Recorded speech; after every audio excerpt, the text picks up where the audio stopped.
Recently, I was traveling to Mombasa via SGR. I had two big suitcases that contained various items. So at SGR, there are two security points when you get to the station, for those who've never been there. So I get to the first point, and then I see my bag being scanned. Then all of a sudden, this lady security guard comes to me holding my bag, and then she's like, "Hini yako," like, "Is this your bag?" I say yes, and then she starts like talking to me, like kind of like in a whispering way, and then she goes, "Is there a vibrator? Is there a vibrator in there?"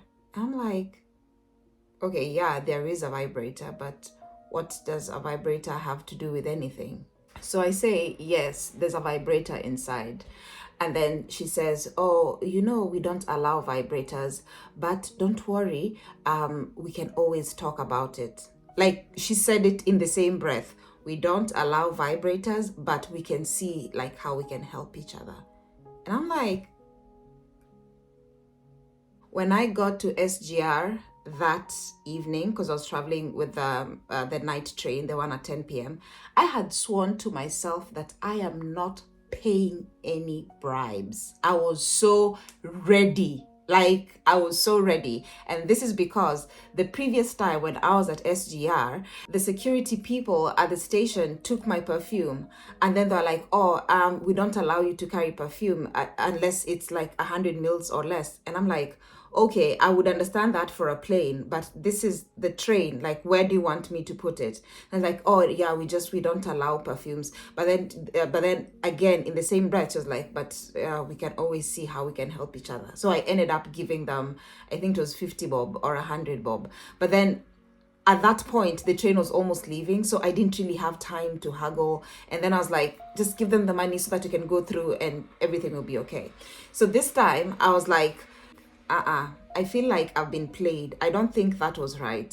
Like, why would I not carry perfume? That does not make any sense. So I figured maybe it's just a way of them extorting money. So this time when I was going to the train station, I knew don't carry alcohol, don't carry perfume, and any other thing that was not allowed. So I was 100% sure I'm good. Like, I'm good. So this time when she told me that I'm not supposed to carry a vibrator, I was like, "You're trying to get money out of me. You're trying to get money out of me." And this is the one thing that I had sworn I am not doing. Actually, I had arrived at the train station 1 hour ahead of check-in time intentionally, because I was like, I just want to pass through security. I want to take some time. I'd rather sit and not be in a rush getting there. So anyway, I asked this security lady, I'm like, why can't I carry a vibrator? Because this is not the first time that I'm going through with a vibrator. So I'm like, why shouldn't I carry? And then she's like, we don't allow. I'm like, okay, show me where it says you don't allow vibrators. And by the way, when I say vibrator, this is the one. This is the vibrator that I had. So she goes to this board, this display thing, and then she's like, it's a sharp object. I was like, what? What do you mean it's a sharp object? It's a vibrator. I have never seen a vibrator that's a sharp object, unless you don't know what vibrators are for. So at this point, I know she's reaching. She is just reaching. So so she goes, and by that point, mark you, I'm also talking like with a loud voice. She was trying to like bring the voice down because she thought I was gonna be embarrassed because I'm carrying a sex toy. Yeah, she met the wrong one. I am not afraid or intimidated of my sex toys or of my sexuality. So it was too bad for her because I was talking in my regular voice. I'm like, yes, I have a vibrator. In fact, just to make it worse, I was like, ata si moja ni mbili, meaning I said, I don't even have one vibrator. I have two. I was like, niko na vibrator na dildo. Nionyeshe ni wapi. I have a vibrator and I have a dildo. Show me where it says that I cannot carry those. Now, at this point, other people are passing and they're looking at the two of us having this exchange. Because at this point, I'm like, let me open my suitcase. You show me how sharp my vibrator can be. So this guy that is actually now scanning the suitcases is now, like he can hear our conversation. So he calls her and is like, okay, what's happening? Then I don't know what exchange they had, but then the guy was like, okay, just call her. So I go to the guy who's now on the computer scanning, and then he's like, yeah, you're not supposed to carry a vibrator. I'm like, but it doesn't make sense. Why? Why can't I carry it? It's in my suitcase. Like, why can't I carry my vibrator? Then he's like, oh, okay, you see, for today, we'll just let you go. But for next time, please don't carry your vibrator. I'm like, okay, cool. I understand that. However, explain to me why I should not carry my vibrator for next time. And then he says, we don't allow vibrators because sometimes people use them in the train. Like, of all excuses this guy could make, the one that he thought was actually a good excuse was saying that they don't allow vibrators because people use them in the train. I'm thinking, okay, out of the 1,000 people that you carry every single day, how many people use the vibrator? Because I'm not saying that we're above that, nothing can happen. I mean, we're humans. That's a possible scenario. I'm not saying it's impossible for that to happen. But out of 1,000 people, out of every month that you ferry people back and forth, how many times have people just started randomly using vibrators? He didn't have an answer for me, but then he was just like, okay, yeah, but next time just don't bring your vibrator with you. I'm like, whatever. So fast forward, I check in, I take the lift, I go upstairs. So there's the first class section and there's the economy class section. So as I'm walking, going to the first class section, as I do, there was this couple that was ahead of me. And then there was a security guard just close to the gate, but like a few meters away. So this couple is ahead of me, also going the same direction. They're also going to the lounge, to the first class lounge. So they're walking and then they just pass the security guard and they go in. They just walk straight in. And I'm by myself, but this security guy stops me. And he's like, oh, that's only for first class. And I'm like, yes, I am going to first class. And I was like, oh, okay. He didn't ask to check my ticket or anything. Then I'm like, why did you stop me? Also, why didn't you stop the couple that was in front of me? Why didn't you just... Okay, anyway, let me not get into that. But the reason why I picked it is because I marked his face, because that was our first interaction. So keep this guy at the back of your mind because he's gonna show up again. After a few minutes of resting, I decided, okay, let me just walk around and see what I can buy. So I get to this mini supermarket that they have inside the SGR, the terminus. I get in. I start buying a few things, and then I meet this lady because I was looking at the alcohol, and then this lady's like the shop attendant or assistant. She was like, oh, would you like to buy alcohol? I'm like, yeah, it would be great, but I don't think they're gonna allow it in the train. Then she's like, oh, don't worry about it, there's a way we can sneak it in. I'm like, oh, okay, tell me. So she tells me, which one do you want? They had the box wine, the Caprice, right? Which they're selling at 1,000 bob, which is definitely a ripoff because it's not that expensive. But then I was like, you know what?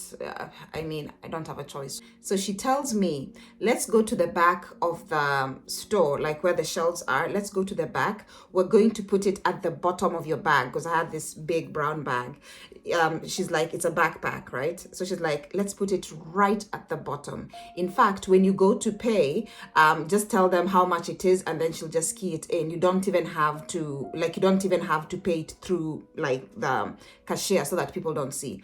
Mark you, at that point, it was only the three of us in that store. It was me, the cashier, and the lady that was assisting me. There was no one else. However, where the cashier is very close to, is in an open place, which means if you're buying alcohol, someone might see you. That's why she insisted, let's go to the back, put it in your bag and then just pay and go. That's exactly what we did. The only people that knew I had alcohol at the bottom of my bag was her, and there was the cashier and the assistant. Apart from the wine, which was in my backpack, I also bought a bottle of water and a bottle of a soft drink, some juice. That was in my small bag that I had carried.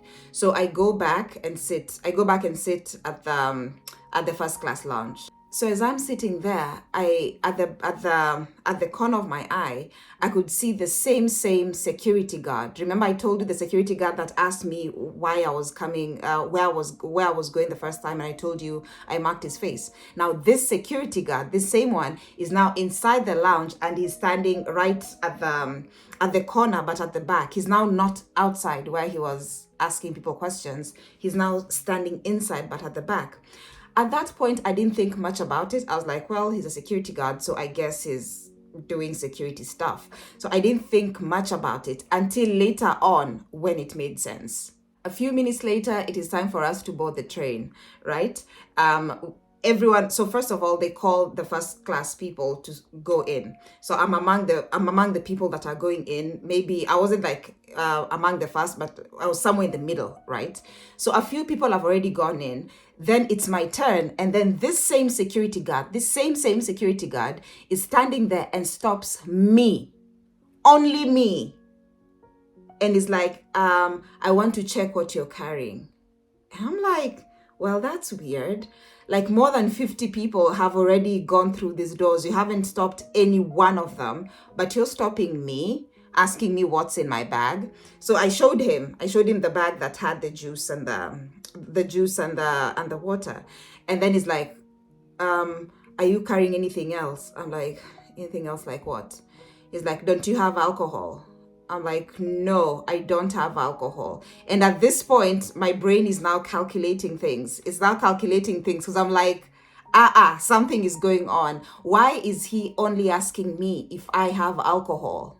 So he tells me, are you sure you don't have alcohol? I go, no, of course I don't have alcohol. Also, did you really think I was going to admit that I have alcohol? I'm like, no, I don't have it. Then he's like, could you please open your bag? Now, my backpack. I'm thinking, what the heck? Anyways, I take out my bag. I take out my bag because I'm like, I'm sure he's not going to get to the bottom. So at the top, I'd put like a few personal items. So I take out, like, I think it was like a jacket or something, which was big. So I take it out and then he looks inside. Then there's still a few more things to where the wine is. And then he's like, are you sure you don't have anything? I'm like, dude, you're wasting my time. I told you I don't have alcohol. What's wrong with you? And then he goes, are you sure you don't have Red Bull? At that point, I knew I was being set up. I knew how I was being set up. He didn't say red wine, he said Red Bull, but I understood exactly what he wanted to say. Because I'm like, there's no way that one out of everyone else, more than 500 people that were going into first class, there's no way that you're just picking me out randomly. And two, you know exactly what I have. How? How did you know? How did you know that I have red wine? He said Red Bull, but I know he meant red wine. So he knew exactly what I had. At that point, I made up my mind. I was like, I'm not bribing you. You're looking for a bribe and I am not bribing you. Because, you know, they're looking at the time pressure that you have. Because, guys, at this point, they're now calling second class. So second class people for economy are already getting into the train. So there's that pressure of you need to hurry up. But I'm thinking, I said I will not pay SGR today, and I am not. I did not pay at the gate when they are trying to extort me for the vibrator thing, and I'm not paying here for the wine because I know the person at the shop told you that I have this alcohol. Mark you, at this point, I'm still denying. Like, deny.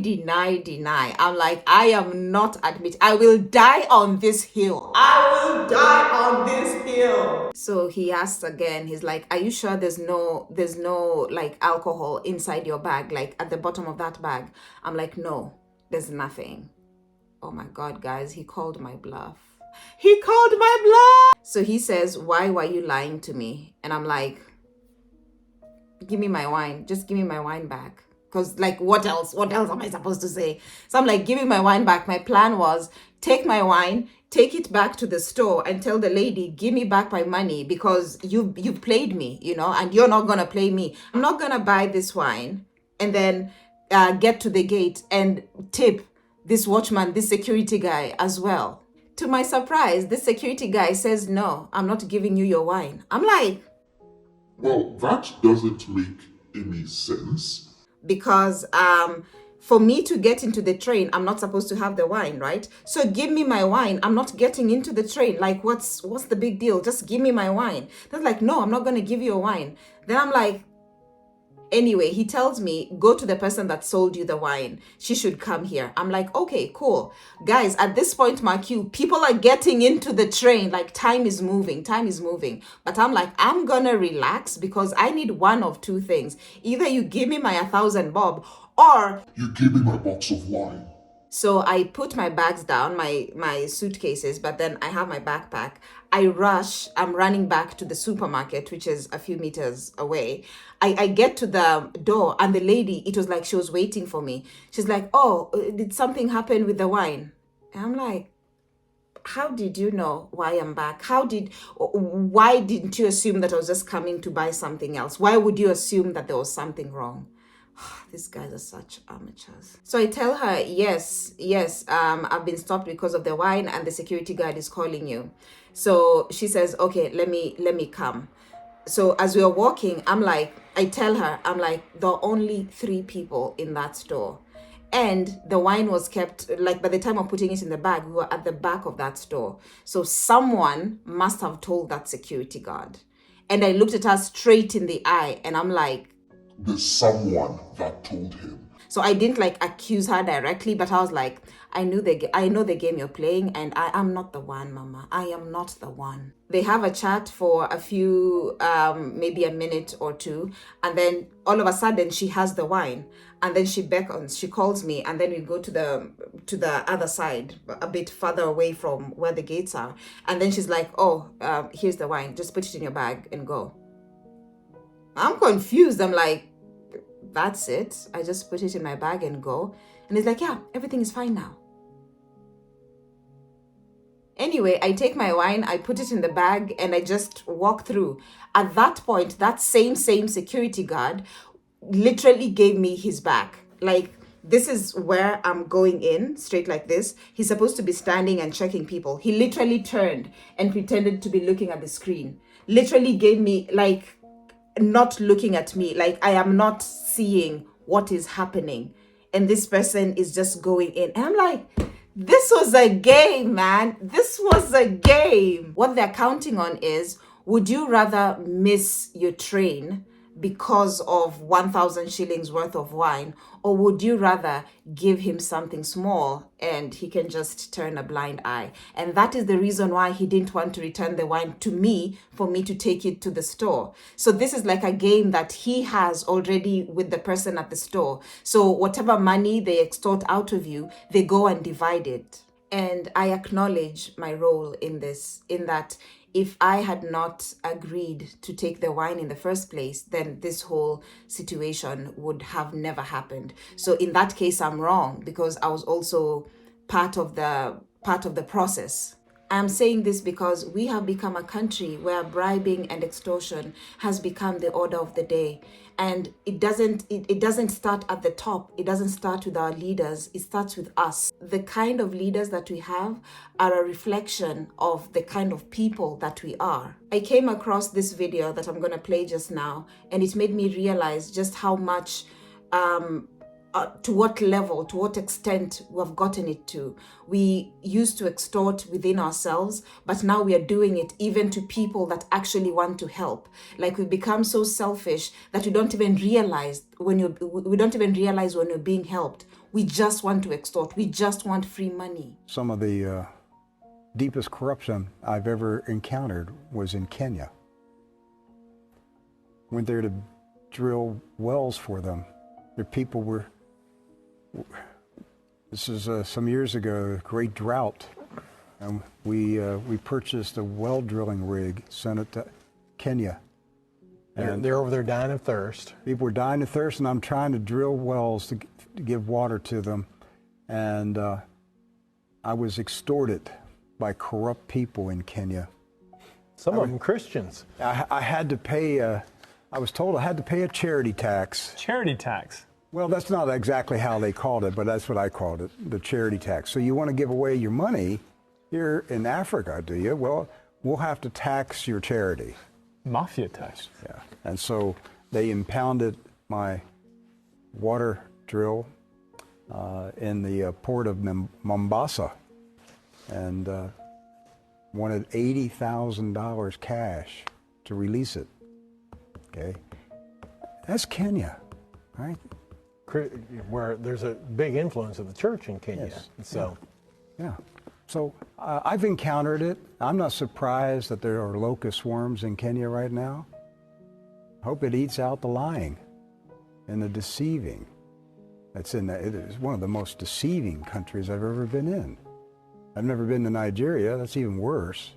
But Kenya was one of the most deceptive countries I've ever visited.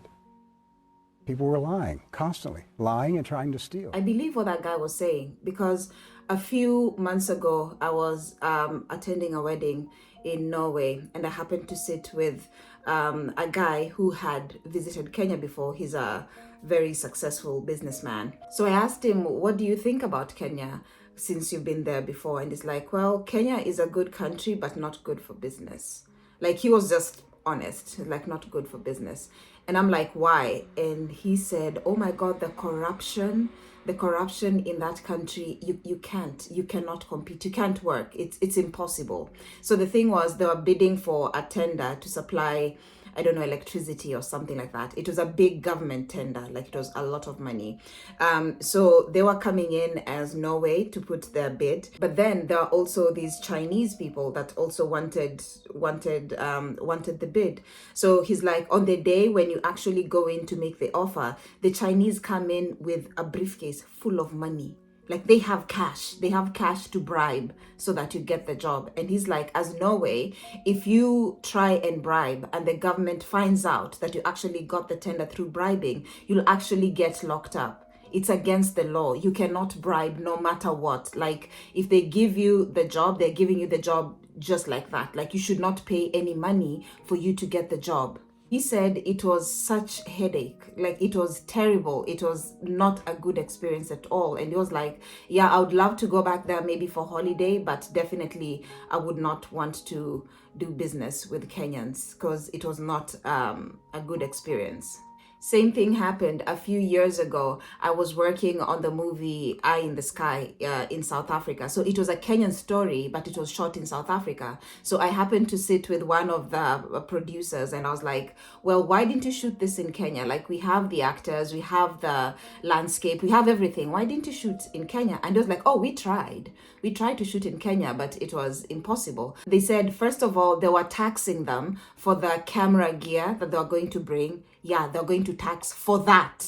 And then they're also going to tax them for filming in different locations. And he was like, the moment they looked at the budget that they got, and then they looked into South Africa was doing the opposite. They actually give you tax breaks if you bring in work. So if you're shooting in South Africa, they actually tax you less money for you to shoot there. Like, they're very welcoming to people that actually want to shoot.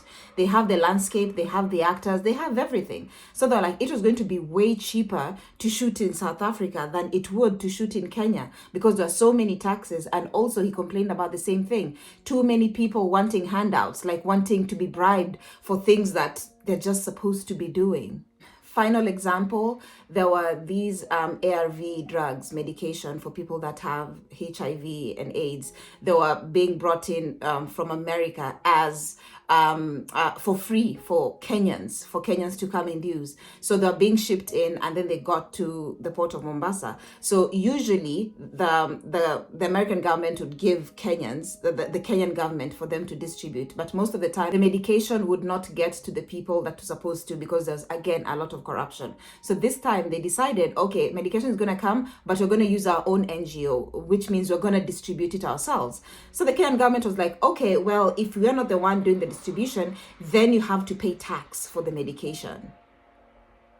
And the sponsors were like, are you kidding me? I'm giving you free medication. Like, this is for free and it's going to help you. How are you taxing me? It goes back to the clip that I just posted about the guy talking about he wants to bring water, he wants to drill holes, he wants to drill wells, but then the government is like, oh yeah, you have to pay tax for the machine that you're bringing in to drill wells that are going to help us, that are going to give us water. Isn't it ridiculous that we're getting to the point that even when we want to be helped, we want to tax the people that want to help us? And this is not just taxation, this is corruption.